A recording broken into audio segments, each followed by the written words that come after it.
안녕하십니까. 저는 한국토지주택공사 토지주택연구원에 근무하는 김영진입니다. 오늘 공동주택 지하주차장의 균열 및 누수방지 대책 방안에 관련된 보고서를 완료하고 여러분들께 간단하게 설명드리고자 합니다. 최근 이슈가 되고 있는 공동주택 지하주차장의 균열 및 누수로 인하여 공사에서는 상당히 많은 민원에 시달렸습니다. 이런 개선 방안을 찾고자 노력하였으며 공동주택 지하주차장은 한국에서만 발생하고 있는 사례라는 것을 알 수가 있었습니다. 거기에 따라 지하주차장의 균열을 저감할 수 있는 방안 및 균열 저감 방안에 대해서 실험적 검토를 통하여 대책 방안을 마련하고자 하였습니다. 지하주차장의 일반적인 누수 관련된 대책 방안 및 지하 수위와 배수판 설치에 따라서 구조적인 해석을 수행을 하였습니다. 거기에 따라서 마지막으로 결론 및 개선책에 대한 또 설계적인 제안을 마련하고자 하였습니다. 먼저 공사 사업지구인 아산 배방지구의 지하주차장 및 균열 누수 발생으로 인해 사회적 문제가 대두되고 있습니다. 지하주차장은 통합형 지하주차장으로서 국내에서만 유일하게 존재하는 구조로서 구조 설계 및 콘크리트 품질 및 시공급 조사에 대해서 현황 조사를 하여 보았습니다. 또한 최근에 와이어 메쉬를 대체할 수 있는 섬유 보강재를 사용성을 통하여 균열을 최소화시킬 수 있는 방안을 마련하고자 하였습니다. 공사에서는 일반 시공사와 다르게 묵은 콘크리트와 누른 콘크리트로 두 가지를 사용하고 있습니다. 일반적으로 대형 건설사에서는 누른 콘크리트로만 사용하고 있는 것이 일반적인 사항이 되겠습니다. 또한 주변 환경 요인에 의하여 지하 수위 변동을 고려하지 않은 기존의 설계법에서 지하 수위의 변동을 고려하여 기존의 정수합에서 동작 개념을 새롭게 검토를 하여 보았습니다. 마지막으로 지하주차장의 설계 개선을 도출하고자 하였습니다. 여러분들이 보다시피 아파트 동이 있으면 누른 콘크리트는 상부에 구조체를 누르고 있다는 어떤 그런 목적으로 해서 18메가파스칼에 사용하고 있고요. 그 다음에 상부 슬래브에도 마찬가지로 누른 콘크리트를 사용하는 것은 일반 건설사와 동일합니다. 하지만 지하 1층과 바닥 슬래브에는 묵은 콘크리트란 용어로 24메가파스칼로 설계 강도를 올려놨습니다. 그 이유는 균열 및 누수로 인해서 대책 방안으로서 하고 있지만 묵은이라는 용어 자체가 사실은 누름으로서도 대체가 가능하다는 것을 저희가 결론적으로 찾아냈습니다. 재료적 측면에서 지하주차장 묵은 콘크리트 균열 저감 방법으로는 기존에 사용하는 와이어 메쉬에 대해서 저희가 스캐너를 사용하여 위치별로 조사를 하였습니다. 하지만 그 위치가 그래도 이 사업지구는 대략적으로 양호한 상황인 것을 알 수가 있었습니다. 묵은 콘크리트 균열 저감 성능 방안에 대해서 저희가 4단계에 걸쳐서 실험을 수행을 하였습니다. 여기에서 특이사항으로는 차량 주행구와 주차부를 4대와 또 주차 6대 구간으로서 3가지 타입에 대해서 저희가 구조적 검토를 수행하였습니다. 하지만 차량 주행로인 1번 타입에서는 윤화중으로 인해서 가장 최악일 것으로 예상이 됩니다. 지하 1층 주차장 천정부에서는 상부 슬래브와 보호 벽체로서 설계를 수행하고 있습니다. 주차장 상부에는 조경이 식재가 되고 여기에 방수층을 수행을 하고 있습니다. 지하 2층 주차장 램프 주변의 상부 구조물의 누수 원인으로서는 여러분들이 보다시피 단지가 배치가 이렇게 되고요. 그 주변에 산책로라든가 그 고지대가 발생하게 됩니다. 하지만 우리 설계법에서는 이 주변의 환경인 고지대에서 발생하는 침투수에 대한 영향에 대한 검토를 현행하고 있지 않은 것이 현실입니다. 따라서 본 연구에서는 주변에 발생하는 우기시에 발생하는 침투수의 영향을 고려를 하여 보았습니다. 지하 1층 주차장 바닥에 층간 슬라브의 누수는 일반적으로 설계 미반영상으로서 줄눈 충진용 실링이 설계가 들어가야 될 것으로 보고 있습니다. 또한 차량에 묻어서 유입되는 눈이라든가 비로 인하여 내부 시설에 영향을 주고 있다는 것을 또 알 수 있었습니다. 지하수 흐름에 따른 구조체 영향 분석에서 양압력에 따라서 지방 구조물의 안전성 검토를 하여 보았고요. 강우 강도에 따라서 구조물 측벽과 저면에서 발생하는 수압의 영향을 고려하였고요. 현행 우리가 95% 다짐에 대한 대면 구태에 대해서 다짐 조건을 90% 됐을 때 구조물의 안전성 검토를 같이 하였습니다. 또 중요하게 발생하는 공사의 공동주택은 아산 배방인 경우에는 길이가 300m에 폭이 200m인 대형 구조물로 이루어지고 있습니다. 따라서 이런 어떤 매스 콘크리트를 칠 때는 시공 단계별로 고려하여 지하수의 영향과 양압력에 대한 변화를 검토를 하여 보았습니다.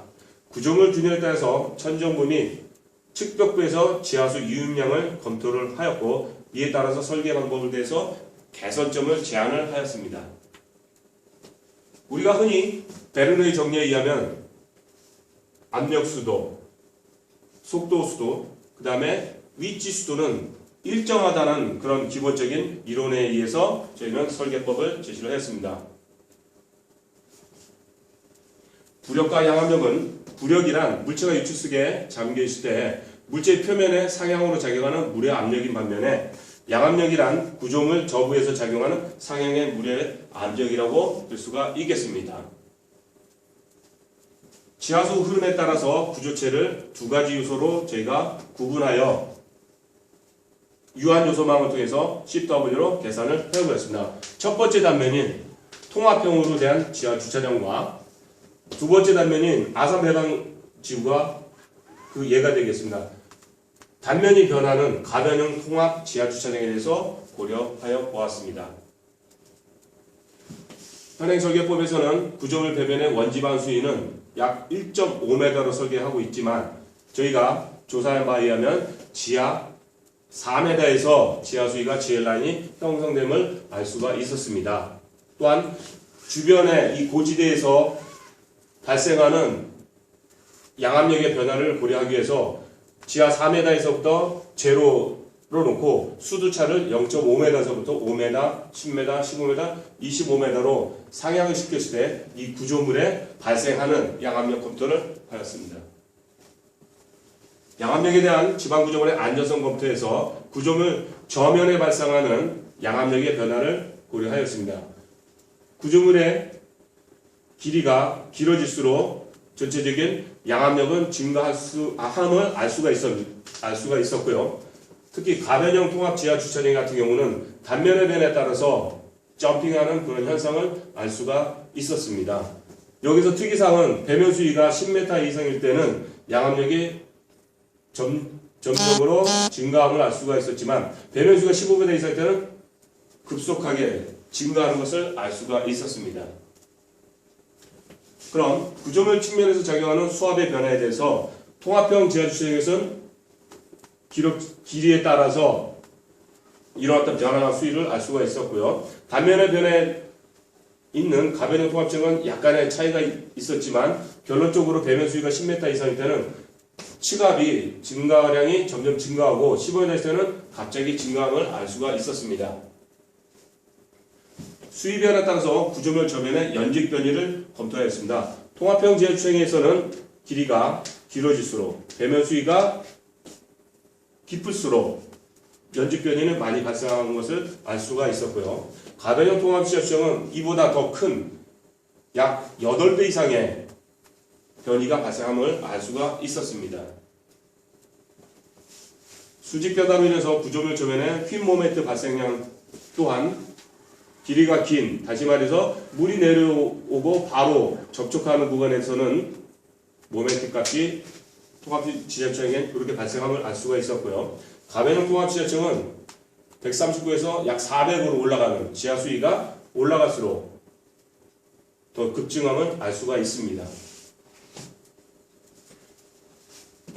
이 사례는 일반적으로 우리가 다짐도 95% 있을 때 만족을 하는 조건과 다짐도 90% 있을 때에 내부 마찰각이 부적합하게 떨어지는 것을 우리가 현장 사례 조사를 통하여 다른 사업직 것을 일부 인용을 하였습니다. 따라서 여기서 시사하는 점은 현행 우리가 설계에서 95% 다짐도를 요구하지만 물리적으로 95% 다지기가 어렵기 때문에 다짐도 90%, 필요해서는 85%까지도 다운을 시켰을 때 설계에 만족하지 못하는 것을 보여주는 사례가 되겠습니다. 구조물 균열에 따라서 천정 및 측벽부의 지하수 이음량을 검토를 하여 보았습니다. 수두차가 10m 이상일 때는 유출량이 증가하면서 수두차가 15m 이상일 때는 급속하게 증가하다가 그 이상부터는 일정한 패턴을 보임을 알 수가 있었습니다.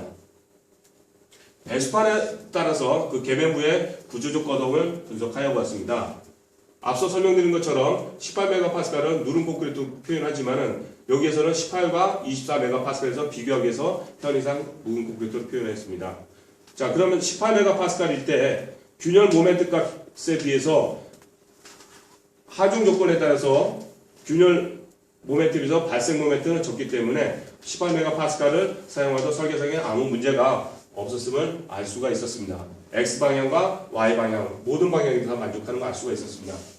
하지만 24MPa에서는 형상이 다소 안정적으로 발생 모멘트가 떨어지고 그 여유량은 더 많이 커지지만은 뭐 18MPa에도 충분히 구조적 문제는 없다는 것을 보여주기 위해서 24MPa에서 검토를 해보았습니다. 저희가 섬유 보강 콘크리트를 가지고 사용을 하는데 추가적으로 저희는 경시변화 60분과 슬럼프 차 인정 강도에 대해서 시험에 추가적으로 할 필요가 있다는 것을 제안을 하고자 합니다. 묵은 콘크리트, 다시 말해서 누른 콘크리트가 24MPa에서 18MPa로 하여도 구조적인 문제가 없고요. 또한 우리 공사에서는 90에서 150mm를 사용하고 있지만 90mm에서부터 150mm에 대한 구조적 검토는 뒷부분에 다시 설명을 드리도록 하고요. 24MPa에서 18MPa로 사용해도 구조적 문제가 없기 때문에 18MPa로 환원을 시켜도 문제는 크게 될 것이 없을 거라고 판단되어집니다. 그럼 18MPa로 떨어뜨렸을 때 지하 주차장에 18MPa 구간은 주차 및 주행 부위는 18MPa로 가도 되고요. 램프 부위에는 일부 충격 하중이 차량이 들어오고 나감에 따라서 충격 하중이 발생할 수 있기 때문에 이 부분은 불안정하다면 24MPa로 사용해도 괜찮다는 생각이 듭니다. 누수 관련해서 제안을 드리면 바닥 부분에 대해서 누수 원인은 터프하기 위해 맹항거 설치가 상세도에 없기 때문에 구조체가 앉혀지는 이 구간에 맹항거를 설치해서 유도 배수를 할 필요가 있고요.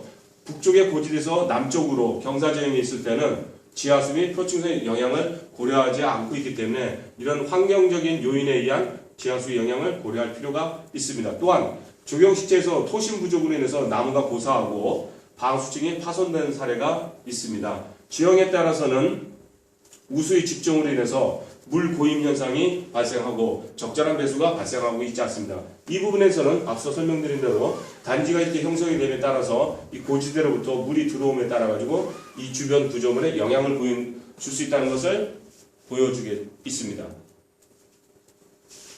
배수방 관련해서는 현행 KBC 2009 기준에서 등급화 하중으로 일률적으로 이렇게 적용을 하고 있습니다. 하지만 이동 하중에 따라서 슬래브 지강부 정 모멘트가 과소평가되어 단면 중앙부에서는 과소철근 배근의 우려가 있을 수 있다는 것을 알 수가 있었고요.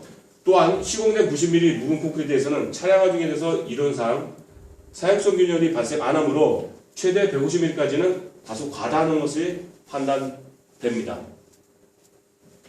배수제에 대해서 그럼 하부에 흙과 접하는 구간에 무한정 배수를 하기에는 공사비가 많이 들기 때문에 지하 수위가 10m 이상 상승에 따라서는 양압력을 고려하고 이 양압력을 소산시키기 위해서는 배수제를 설치하게 되는데 양압력에 따른 50m, 150m 상승에 따라서 지하 1층과 지하 2층에 대해서 각각에 대한 설치 위치, 길이를 제시하고자 하였습니다.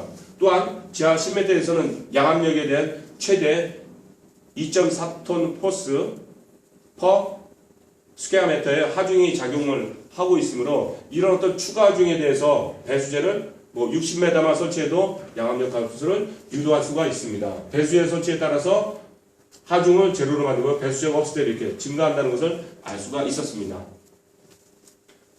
가장 중요한 시공 단계별 지하 수위 고려가 되겠습니다. 우리가 일반적으로 단위 시간당 유출 유량은 구착을 하면서 유량은 점진적으로 증가하게 되고요. 구조물 시공에 따라서 유량은 감소하게 되는 그런 패턴을 보이고 있는 반면에 시공 단계별로 양압력은 굴착을 할 때는 처음 40kPa의 하중이 하다가 구조물을 시공을 할 때는 강도 수압이 제로까지 도달하게 됩니다. 이런 것이 다시 대매하면서 양압력은 올라가면서 방치레스는 약 37kPa 정도의 하중의 변화가 발생합니다. 따라서 시공 단계별로 현장에서는 고려를 하여 구조적 검토를 다시 할 필요성이 있습니다. 네, 이상으로 마치겠습니다. 감사합니다.